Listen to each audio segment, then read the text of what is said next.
আসসালামু আলাইকুম ওয়া রাহমাতুল্লাহ। আউযু বিল্লাহি মিনাশ শাইতানির রাজিম। বিসমিল্লাহির রহমানির রহিম। সুপ্রিয় শিক্ষার্থীরা, তোমরা সবাই ভালো আছো আশা করি। আমিও ভালো আছি আলহামদুলিল্লাহ। তোমাদের বিজ্ঞান বইয়ের প্রথম অধ্যায় হলো প্রাণী জগতের শ্রেণীবিন্যাস। আজকে আমরা এই অধ্যায় দিয়ে আমাদের ক্লাস স্টার্ট করব। প্রাণী জগতের শ্রেণীবিন্যাস এই শব্দটা তোমাদের কাছে খুব বেশি পরিচিত। হ্যাঁ, এখন প্রাণী জগৎ বলতে কোন জগৎ বোঝাচ্ছে? পৃথিবীতে যত জীব আছে, মানে তোমাদের বিজ্ঞান বইয়ের এই অধ্যায়টা একটা জীববিজ্ঞানের একটা অধ্যায়, মানে বায়োলজির একটা অধ্যায়। এখন জীববিজ্ঞান কোনগুলা? যেখানে শুধুমাত্র জীব সম্পর্কিত পড়াশোনা হয়। এখন পৃথিবীতে জীব কোনগুলা? জীব হলো মোটেই 3 ধরনের আছে। একটা হলো অণুজীব। অণুজীব নামক একটা চ্যাপ্টার তোমরা পড়েছো হলো ক্লাস 6 এর বিজ্ঞান বই। এরকম একটা অণুজীব চ্যাপ্টার আছে, সেই চ্যাপ্টারে অণুজীব কারা সেটা পড়েছো। যেই জীবগুলা সাধারণত খালি চোখে দেখা যায় না, যেই জীবগুলা সাধারণত খালি চোখে দেখা যায় না, দেখার জন্য অনুরক্ষণ যন্ত্রের প্রয়োজন হয়, সেগুলো হচ্ছে অণুজীব।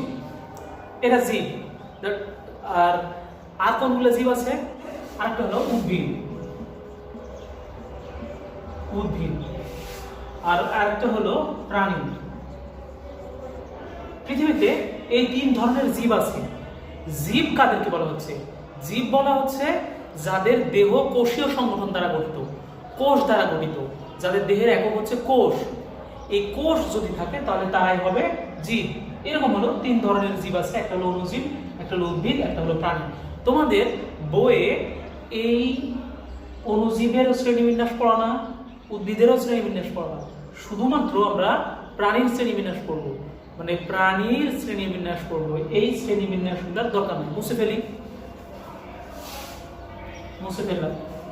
এখন এই যে প্রাণী জগতের শ্রেণীবিন্যাস, প্রাণী জগতের শ্রেণীবিন্যাস,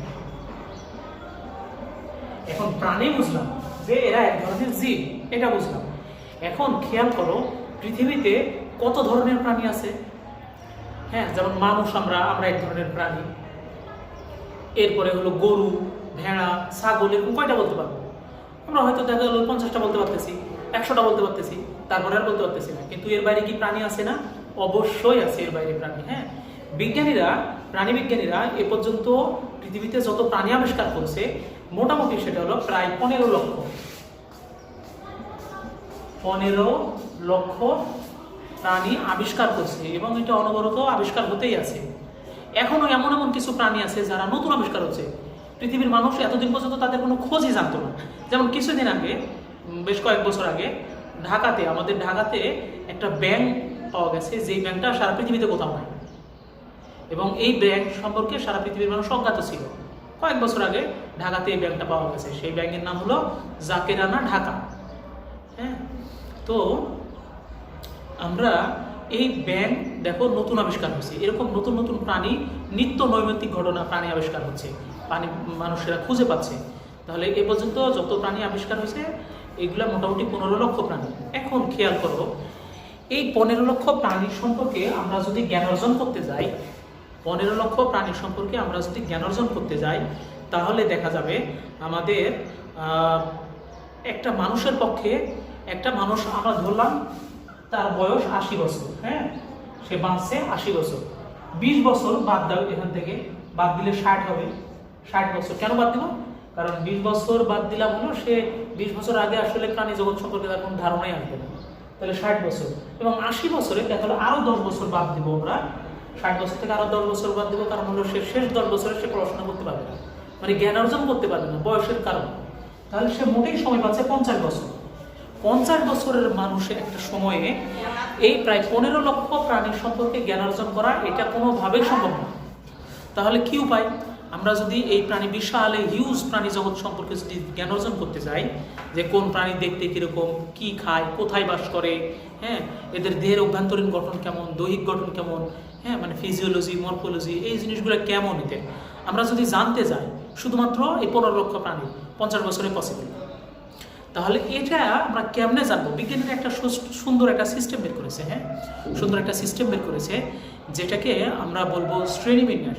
পৃথিবীতে যত প্রাণী আছে এদেরকে বিভিন্ন ক্যাটাগরিতে ভিত্তি করে শ্রেণীবিন্যাস করা হয়েছে, বিভিন্ন জিনিসের উপর বেসিস করে ভিত্তি করে শ্রেণীবিন্যাস করা হয়েছে, যাতে আমরা এই হিউজ পরিমাণ প্রাণীর সম্পর্কে ডিটেলস জ্ঞান অর্জন করতে পারি এই অল্প সময়ের মধ্যে।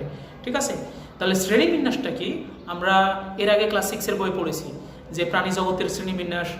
সেখানে বলা হয়েছিল যে প্রাণীরা সাধারণত 2 ধরনের হয়। একটা হলো মেরুদণ্ডী প্রাণী, যেসব প্রাণীদের মেরুদণ্ড আছে, আর যেসব প্রাণীদের মেরুদণ্ড নাই তাদেরকে বলা হচ্ছে অমেরুদণ্ডী প্রাণী। তাহলে এই যে মেরুদণ্ডের উপর ভিত্তি করে শ্রেণীবিন্যাস করা হলো, একটা হলো অমেরুদণ্ডী প্রাণী, একটা হলো মেরুদণ্ডী প্রাণী। তাহলে এটা একটা শ্রেণীবিন্যাসের ব্যাপার। আমরা কেন করতেছি এরকম? কারণ এইগুলোতে যাতে অল্প সময়ে আমরা এইগুলা জ্ঞান অর্জন করতে পারি। হ্যাঁ, এখন শ্রেণীবিন্যাস বিজ্ঞানটা আসলে ঈসা আলাইহিস সালামের জন্মেরও কয়েকশো বছর আগে থেকে এইগুলো গবেষণা হয়ে আসতেছে। বিজ্ঞানী থিওফ্রাস্টাস, এই নামটা তোমরা শুনুনি হয়তো। বিজ্ঞানী থিওফ্রাস্টাস সেই যীশু খ্রিস্টের প্রায় 300 বছর আগে উদ্ভিদের শ্রেণীবিন্যাস করছে। তাহলে তখন থেকেই মানে মোটামুটি প্রায় 2400 বছর হয়ে গেল, হ্যাঁ, 2300 বছর হয়ে গেল প্রায়। এতদিন ধরে এই বিজ্ঞানীগুলো অনিরলস পরিশ্রম করতেছে। সর্বশেষ 1753 সালে সুইডেনের একটা বিজ্ঞানী, নাম হলো ক্যারোলাস লিনিয়াস, এই বিজ্ঞানী এই শ্রেণীবিন্যাসটাকে একটা সুন্দর সিস্টেমেটিক্যালি ওয়েতে বর্ণনা করে, তার নিজস্ব একটা গ্রন্থ রচনা করে, হ্যাঁ। এবং উনি সর্বপ্রথম এই শ্রেণীবিন্যাসটাকে কিভাবে লিখতে হবে, কিভাবে করতে হবে ওই গ্রন্থের মধ্যে উল্লেখ করেছে, হ্যাঁ। তাহলে এই কারণে আমরা এই বিজ্ঞানী ক্যারোলাস লিনিয়াসকে, ইনি হলো সুইডেন বাড়ি, এই বিজ্ঞানের বাড়ি কোথায়? সুইডেন, ইউরোপের একটা কান্ট্রি। এইখানে ওই বিজ্ঞানীটা, উনি একটা বিশ্ববিদ্যালয়ের অধ্যাপক ছিল, উনি এই কাজটা করছে সর্বপ্রথম। মানে শ্রেণীবিন্যাসের গবেষণা অনেক আগে থেকে চলতেছে, প্রাণীদের শ্রেণীবিন্যাসের গবেষণা অনেক আগে থেকে চলতেছে, কিন্তু শ্রেণীবিন্যাসটা, প্রাণী বা উদ্ভিদের শ্রেণীবিন্যাসটা কীভাবে করব, কীভাবে করা যাবে না, কোন ভাষায় হতে হবে, সব কিছু উনি একটা গ্রন্থে লিখে গেছেন। এর আগে বিভিন্ন বিজ্ঞানীগণ বিভিন্নভাবে শ্রেণীবিন্যাস করেছে, কিন্তু সেইগুলা যৌথ কোনো প্রচেষ্টা ছিল না। আর এই কারণেই বিজ্ঞানী ক্যারোলাস লিনিয়াসকে শ্রেণীবিন্যাসের জনক বলা হচ্ছে। এখন এই শ্রেণীবিন্যাসটা সেই যীশু খ্রিস্টেরও জন্মের আগে, মানে হযরত ঈসা আলাইহিস সালামের জন্মেরও আগ থেকে গবেষণা হয়ে আসতেছে। তার মানে বুঝো শ্রেণীবিন্যাস বিদ্যাটা কত বেশি অনেক আগে থেকে এটা গবেষণা হয়ে আসতেছে, এবং এটার গুরুত্বটা তোমরা আশা করি বুঝতে পারছো বলে হয়। এখন শ্রেণীবিন্যাসটা আমরা একটা আলাদা জীববিজ্ঞানের মধ্যে একটা আলাদা শাখা হয়ে গেছে, যে শ্রেণীবিন্যাস একটা আলাদা বিদ্যা হয়ে গেছে, একটা বিজ্ঞান হয়ে গেছে, বুঝতে পারছো? এখন শ্রেণীবিন্যাস, যেই বিজ্ঞানে জীবের শ্রেণীবিন্যাস সম্পর্কিত পড়াশোনা করা হয়, সেই বিজ্ঞানকে বলা হচ্ছে শ্রেণীবিন্যাস বিজ্ঞান বা শ্রেণীবিন্যাস বিদ্যা। এই কথাটা মনে রাখতে হবে। এটা হলো শ্রেণীবিন্যাস বিদ্যা। এটাকে ইংরেজিতে ট্যাক্সানমি বলা হয়। তার ট্যাক্সানমি কি? যে বিজ্ঞান পাঠ করলে জীবের শ্রেণীবিন্যাস সম্পর্কিত জ্ঞান অর্জন করা যায়, সেই বিজ্ঞানকে আমরা শ্রেণীবিন্যাস বিদ্যা বলি। ইংরেজি প্রতি শব্দ হলো ট্যাক্সানমি। নতুন শব্দ ভালো করে দেখে নাও, TAXANOMY, ট্যাক্সানমি। ঠিক আছে, তাহলে আমরা শ্রেণীবিন্যাস বিদ্যা পাইলাম। এইবার নতুন একটা জিনিস আমরা শিখবো, সেটা হলো, খেয়াল করো, এটা মুছে ফেলি, খেয়াল করো যে একটা জাস্ট উদাহরণ দিই, হ্যাঁ। তো আমরা যে শীতকালে যে সবজি আছে, শিম, এখন শীতকাল, শিম খাওয়া হয় সবজি হিসাবে, সেটা হলো যে শিম। এই শিম সবজি আকারে খায়। বাংলাদেশে এই শিমটাকে কোনো কোনো এলাকায় পুষ্টি বলে, কোনো কোনো এলাকায় কি বলে? পুষ্টি, নাম শুনেছো। আবার কোনো কোনো এলাকায় বলে আনাজ। একই জিনিস, শিমটাকে কোনো কোনো এলাকায় শিম বলতেছে, কোনো কোনো এলাকায় পুষ্টি বলতেছে, কোনো কোনো এলাকায় আনাজ বলতেছে। একই জিনিসটা আমরা এই আমাদের বাংলা ভাষায়, কিন্তু এগুলো হচ্ছে সব বাংলা ভাষা। তাহলে একই জিনিসের নাম এক এক জায়গায় এক এক রকম হয়ে যাচ্ছে। একইভাবে খেয়াল করো, আমরা আম গাছকে ম্যাঙ্গো ট্রি বলতেছি, মানে আম গাছকে আম গাছ বলতেছি বাংলা ভাষায়, আম বলতেছি, কিন্তু ইউরোপের কোনো কান্ট্রিতে যেই সব দেশে ইংরেজি ভাষা মাতৃভাষা তাদের, তারা কি আমকে আম বলবে?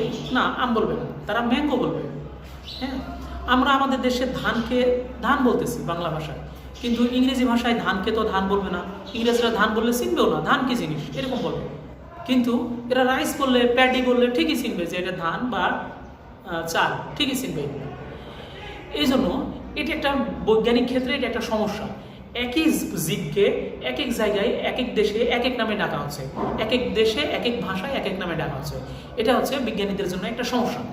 এখন আমি একটা বাংলাদেশের বিজ্ঞানী, ধরো জীব বিজ্ঞানী, ইউরোপে আরেকটা জীব বিজ্ঞানী আছে, আমি আম বললে একটা ভালো মতো চিনতে পারতেছি আম কি জিনিস, বা এটা কীরকম দেখতে, গাছ কীরকম, ফল কীরকম, খাইতে কীরকম, ডিটেলস বুঝতে পারতেছি।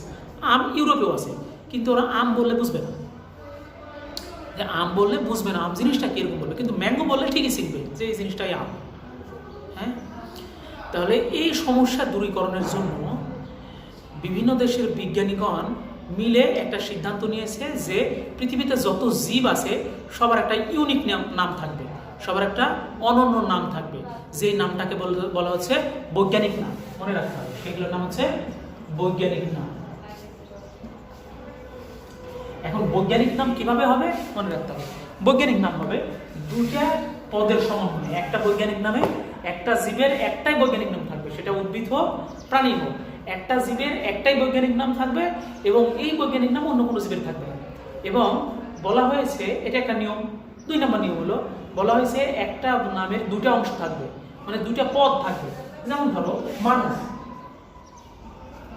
মানুষ এটা হলো আমরা মানুষ বলে ঠিকই চিনব, কিন্তু ইউরোপের মানুষ মানুষ বললে চিনবে না। ইউরোপের ওরা মানুষ বলে বলবে যেটা কি শব্দ, ওরা এরকম বলবে। কিন্তু ওরা ম্যান বলে চিনবে, ওরা ম্যান বা হিউম্যান, হিউম্যান বললে ঠিকই চিনবে। হ্যাঁ, যে হিউম্যান কি চিনবে, মানুষ বলে চিনবে না।